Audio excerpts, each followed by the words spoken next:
बिस्मिल्लाहिर्रहमानिर्रहीम। अस्सलाम वालेकुम। मैं हूं वकास फलाना और आप देख रहे हैं 360 डिजिटल। मेरे साथ अजमा कारदार साहबा मौजूद हैं। अजमा साहबा कैसी हैं आप? ठीक हैं? अल्हम्दुलिल्लाह, एब्सोल्युटली फाइन वकास। मैंने चलते चलते एक सोचा कि आपको पकड़ लूं और चंद बातें हम कर लें। अच्छा, मुझे ये बताइएगा सबसे पहले कि इस वक्त जो मरीम नवाज साहबा हैं वो बड़ी ट्रेंडिंग इस वक्त बनी हुई हैं। उनका जो बयानात हैं वो ट्रेंडिंग बने हुए हैं। द वे उन्होंने इंसाफ किया है, असल मानी में रियासत मदीना में अगर कहा जाए तो हिसाब किताब जो माजी में कहते थे कि होना है, और वहां पर तो लोग मरे थे तो वो सड़कों के ऊपर कह रहे लाशें रख के बैठे हुए, तो वो नहीं जा रहा था। और यहाँ पर और कराची का भी सूरत हाल आपके सामने थी। और यहाँ पर जो जिस तरह उन्होंने अगेन कहा है कि सब मुअत्तल होंगे और दोबारा इस तरह नहीं होगा और गरीब बंदा जो है वही मरता है, ये इस सारे अमल को आप किस तरह निगाह से देख रहे हैं? वकास, मेरे ख्याल में पाकिस्तान ने पहले कभी इस तरह की लीडरशिप नहीं देखी है। मरीम नवाज साहिबा वो चीफ मिनिस्टर हैं जो अपने अवाम के साथ खड़ी हैं। उनकी जो वालिद की ट्रेनिंग है ना मियां मोहम्मद नवाज शरीफ की, वो यही है कि आपने अपना कोई कॉम्प्रोमाइज नहीं करना और आपने हर हालत में अवाम के पीछे खड़ा होना है और उनको हर तरीके से इंसाफ मुहैया करना है। अब ये जो अफसोसनाक वाकया हुआ है, इसमें इनके इनकी जो एक पॉलिटिकल विल और जो गवर्नेंस है, उसको आपने पूरा उसका जो है बेहतरीन मुजाहरा देखा है। इन्होंने कोई परवाह नहीं की। इन्होंने पूरे डिपार्टमेंट्स को ऊपर से लेके नीचे तक सारों को बिठा के क्लियर कट बता दिया है कि जो भी इस मुजरमाना गफलत में मुलव्वस था उसको करार वाक़या सजा मिलेगी और उसकी अकाउंटेबिलिटी होगी और कोई माफी तलाफी नहीं है। और उन्होंने अपने ऊपर ये जिम्मेदारी महसूस वो करती हैं और उन्होंने कमिश्नर को कहा आप भी कसूरवार हैं, एसी को कहा आप भी कसूरवार हैं, डीसी को कहा आप भी कसूरवार हैं, एलडीए वासा, एलडीए उनके दोनों के जो है वासा की जो चेयरमैन है, उन सारों को कहा कि आप कोई भी एब्जॉल्व नहीं है। और सबसे ज्यादा पुलिस का जो रोल इसमें रहा है वो इतना उससे तकलीफ दे था। और मरीम नवाज साहिबा ने जो रिपोर्ट्स मंगवाई हैं और जो इन्वेस्टिगेशन हो रही है, जैसे ही उसकी सामने आएगा उनका मामला, तो उन्होंने खड़े खड़े इन सारों को फारिग कर देना है जो इसमें मुलव्विस थे। क्योंकि हमारा, आपको पता है कि जब ये पहले एक मैन होल का इस तरह से जब मामला हुआ था, उन्होंने इमीडिएट अर्जेंट मीटिंग कॉल की थी तमाम डीसीज की और को कहा था कि मुझे एक एक मैन होल का आपने बताना है और अगर यहाँ पे कोई और इस तरह का वाकया हुआ तो मैं आपको छोड़ूंगी नहीं। उसके बाद आपको याद, उन्होंने अपने एक्स अकाउंट से ट्वीट किया था कि वो गर्डल्स उतार देते हैं, लोग चोरी कर लेते हैं वो ढक्कन जो है, और जिसकी वजह से बहुत सारे जो हमारे गटर हैं वो फिर मैन होल जो है वो ऊपर से खाली हो जाते हैं। तो उन्होंने कहा था कि अगर ये सिस्टम नहीं काम कर रहा तो आप कोई और सिस्टम मुझे ला के दें।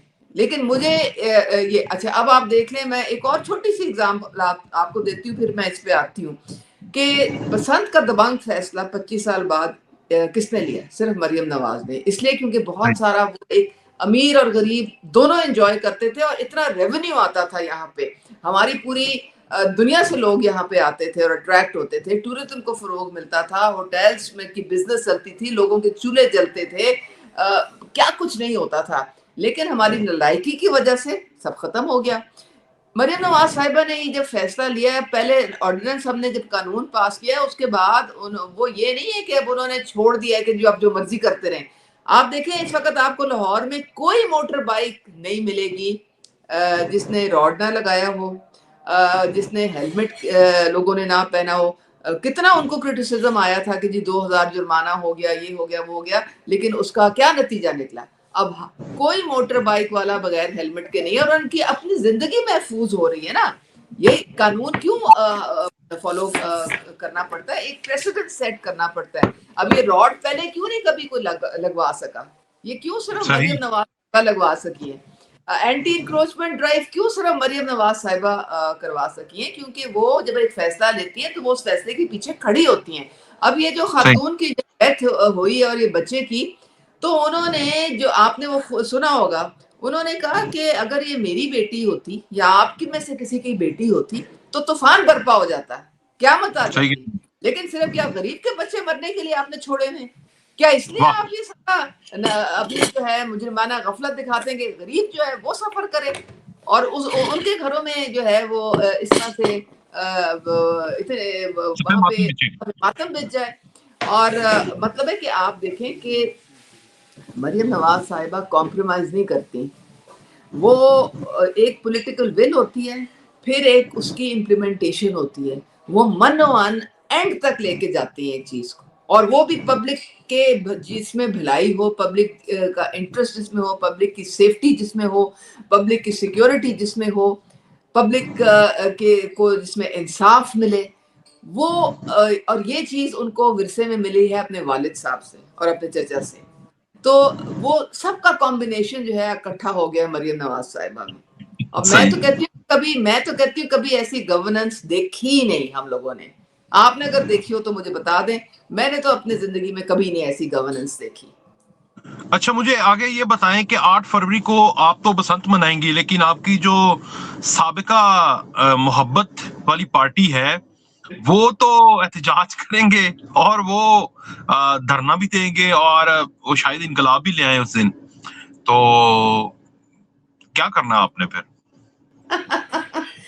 देखिए, मैं तो उनके साथ सिर्फ हमदर्दी कर सकती हूँ। उनकी जिंदगी में अब सिर्फ एक रोना पिटना चिल्लाना ही रह गया है। बाकी देखें ना, वो सियासी तौर पे वो तो खत्म हो गई है, वो कोई पार्टी तो रही नहीं, वो एक जत्था सा बन गया है। एक दूसरे की सब टांगे खींच रहे हैं, किसी को कुछ पता नहीं। मुझे आप बता दें वो पार्टी चला कौन रहा है? क्या चचा ये सब चला रहे हैं कि क्या वो ये सुहेल अफरीदी चला रहा है जो सैरें कर रहा होता है पूरे पाकिस्तान की और नौटंकी कर रहा होता है बैठ के डियाला के बाद, वो चला रहा है? कौन चला रहा है? कोई वहां पे कोई वारिस नहीं है उस केपी के सूबे का, वो जो उनके अंडर आता है। वहां पे बेचारे लोग जो हैं वो, उनका पुरसाने हाल कोई नहीं है, ना उनके पास सड़कें हैं, ना उनके पास इलाज के लिए अस्पताल हैं, ना कोई एजुकेशन उनको दे रहा है। वो बेचारे दुआएं मांगते हैं कि काश हमें भी कोई मरियम नवाज की तरह का कोई चीफ मिनिस्टर मिल जाए तो हमारी भी सुनी जाए। तो ये जो है ना, ये जो एहतजाज की जो कॉल है, ये पिछली जो 100 कॉलें जिस तरह से उनकी फ्लॉप हुई हैं, ये भी उसी तरह की एक कॉल है।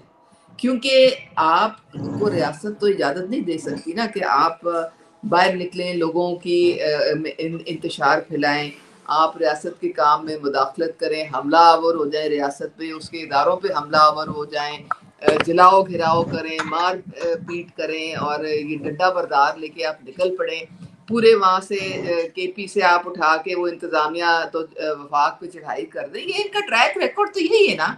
ये जो 9 मई जो था, ये ऐसे ही तो नहीं हुआ था। कभी पाकिस्तान ने आज तक देखा इस तरह का घनावना फेल जो इनको। और मैं तो कहूंगी कि लोगों को तो गुमराह करते हैं ना। एक ये जिम्मेदारी तो लीडरशिप की होती है। ये बानी साहब ने और एक फैज साहब ने मिलके ये जो एक घनौना साजिश पाकिस्तान के खिलाफ की, तो उसमें ये बेचारे आलाकार बन गए। लोगों को तो देखे ना, लोगों को तो जो आप कहानियां सुनाएंगे, जो उनकी ज़हन साजी करेगी, वो बेचारे उस तरह करेंगे क्योंकि वो आप पे एतमाद करते हैं। अब उनकी आंखें कब खुलेंगी? अल्लाह करे जल्दी खुल जाए, जिस तरह हमारी आंखें खुली। पहले हमारी भी आंखों में पट्टी बंधी हुई थी, लेकिन हमें समझ आ गई कि इनके तो कौलो फेल में जमीन आसमान का फर्क है। ये तो सिर्फ यहाँ पे जो है ये अपने इक़्तिदार की खातिर बैठे हुए हैं। ये पावर पॉलिटिक्स के अलावा और कुछ भी नहीं है। और जो फिर उसके बाद जो इन्होंने वहां पे जो लूट मार का बाजार गर्म किया, तो हमारे तो एतमाद को बहुत बुरी तरह ठेस पहुंचाई ना इन्होंने। तो अब वकास ये 8 फरवरी आएगा और गुजर जाएगा, इनका कख नहीं बनना। अब हमारे जो अचकजई साहब हैं वो भी कुछ अक्लमंदी का मुजाहरा कर रहे हैं। हालांकि वो मुझे तो यही लग रहा है कि उनके साथ भी बुरी होनी है, क्योंकि इन्होंने तो हमेशा एहसान फरामोशी की है। पीटीआई ने बेतौकीर किया है लोगों को, लोगों की पगड़ियां उछाली हैं, उनको इस्तेमाल करके तो उठा के तो बाहर फेंक देते हैं ये लोग। बानी साहब को कोई पसंद तो आता नहीं है, इनको तो वो लोग पसंद आते हैं जो कि लोगों की पगड़ी उछालें, जो कि गाली गलोच करें, جو کہ انتشار پھیلائیں, جو کہ کیوس پھیلائیں, تو ان کو تو وہ لوگ بہت پسند آتے ہیں. تو بہرحال امید کی جا سکتی ہے کہ اب اچردئی صاحب آ ہی گئے ہیں تو یہ اگر لے کے نکلیں گے باہر لوگوں کو تو پرامن طریقے سے نکلیں گے, اور ظاہر ہے اگر یہ پرامن نکلیں گے تو ان کو کوئی ہاتھ نہیں لگائے گا, کوئی ان کو جو ہے تنگ نہیں کرے گا, کیونکہ پرامن احتجاج تو سب کا حق ہوتا ہے جمہوریت میں. لیکن اگر ان کا آپ ٹریک ریکارڈ دیکھیں اور اگر انہوں نے اسی طرح کی جو ہے دوبارہ ریپیٹ کرنے کی چیزیں کوشش کی تو پھر ریاست چوڑیاں تو نہیں پہن کے بیٹھی ہوئی نا. چلیں, بہت شکریہ عظما کاردار صاحبہ, آپ ہمارے ساتھ موجود تھیں, آپ نے اپنا پوائنٹ آف ویو دیا, بہت شکریہ. آپ بھی اپنا خیال رکھیے جا, اللہ حافظ.